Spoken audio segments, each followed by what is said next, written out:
प्राय हाम्रो घरमा सबैका लागि एउटै भान्सामा एउटै खाना पाक्छ। तर उमेर ढल्किँदै गएपछि हाम्रो शरीरको आवश्यकता पुरै बदलिन्छ। 25 वर्षको युवकले जे पचाउन सक्छ, 70 वर्षको वृद्धले त्यही खाना खाँदा बिरामी पर्न सक्छ। आजको भिडियोमा हामी चर्चा गर्नेछौँ वृद्धहरूलाई कस्तो खाना खुवाउने। सबैभन्दा महत्त्वपूर्ण कुरा, वयस्क मानिसहरूले भन्दा वृद्धहरूले किन फरक र विशेष खाना खानुपर्छ। यसको पछाडिको वैज्ञानिक कारण के हो, जान्नका लागि भिडियो अन्तसम्म हेर्नुहोला। वृद्ध र वयस्कको खाना किन फरक हुनुपर्दछ?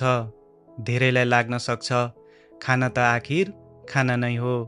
तर यी प्रमुख 3 कारणहरूले गर्दा वृद्धहरूको खाना फरक हुनुपर्दछ। सुस्त मेटाबोलिजम।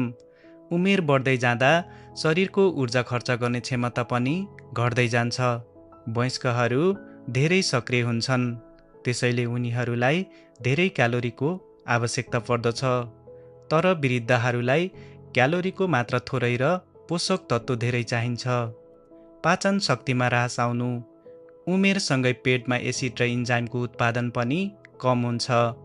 वयस्कले जस्तो कडा मासु वा धेरै तेल मसला वृद्धको पेटले पचाउन सक्दैन। मांसपेशी र हड्डीको क्षय हुनु। वयस्कको तुलनामा वृद्धहरूको मांसपेशी र हड्डी छिटो खिइँदै जान्छ। त्यसैले उनीहरूलाई खिइँदै गएको हड्डी र मांसपेशीलाई बचाउनको लागि वयस्कलाई भन्दा बढी गुणस्तरीय प्रोटिन, क्याल्सियम र भिटामिन डी को आवश्यकता पर्दछ। वृद्धहरूलाई कस्तो खाना खुवाउने? नरम र पचाउन सजिलो। दाँतको समस्या र कमजोर पाचन शक्तिका कारण उनीहरूलाई खस्रो र कडा खानाभन्दा नरम खानेकुरा दिनुपर्दछ। जस्तै जाउलो, खोले, लिटो वा राम्ररी पकाइएको दाल भात। सागपातलाई पनि मसिनो गरी काटी पकाएर खुवाउनु राम्रो हुन्छ। गुणस्तरीय प्रोटिनमा जोड दिनुपर्दछ। हड्डी र जोड्नीको समस्या साथै मांसपेशीको समस्या कम गर्न अन्डाको सेतो भाग, दाल, गेडागुडी, पनिर वा नरम माछा मासु कम्तीमा हप्ताको 2 देखि 3 पटक नियमित रूपमा खुवाउनु पर्दछ। यसले आँखाको ज्योति र दिमागको तीक्ष्णतालाई समेत कायम राख्दछ। भिटामिन डी र क्याल्सियमयुक्त खानेकुरा। हड्डी स्वस्थ राख्न थप भिटामिन डी र क्याल्सियमको आवश्यकता पर्दछ। दुध र दुधजन्य पदार्थ, दुध, दही, पनिर र मही क्याल्सियमको सबैभन्दा सजिलो स्रोत हुन्। हरियो सागपात, गेडागुडी र दाल, रागी वा कोदोबाट बनेका परिकार, बदाम र ओखर खाँदा हड्डीका लागि आवश्यक क्याल्सियम प्राप्त हुन्छ।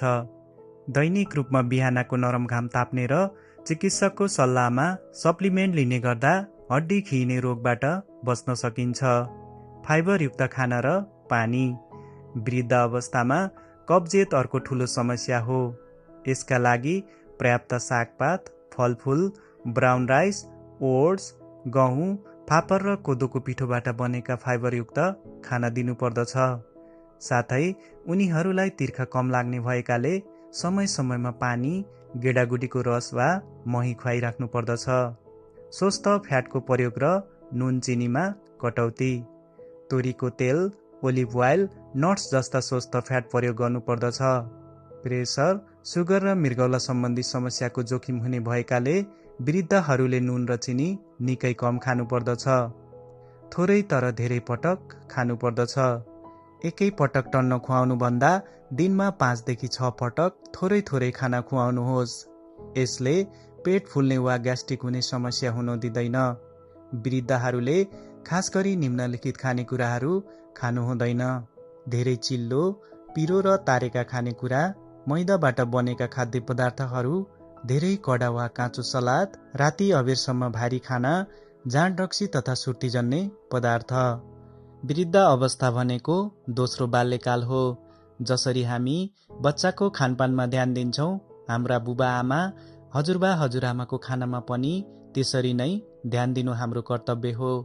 सही खानपानले उनीहरूलाई औषधिबाट टाढा र खुसी राख्न मद्दत गर्दछ। यो जानकारी कस्तो लाग्यो? यदि तपाईँको घरमा पनि वृद्ध सदस्य हुनुहुन्छ भने उनीहरूको मनपर्ने खाना के हो कमेन्टमा लेख्नुहोस्। भिडियो सेयर गरेर सबै अभिभावकहरूसम्म पुर्याउन मद्दत गर्नुहोस्। यस्तै स्वास्थ्य सम्बन्धी महत्त्वपूर्ण जानकारीका लागि हाम्रो च्यानललाई सब्स्क्राइब गर्न नबिर्सिनुहोस्।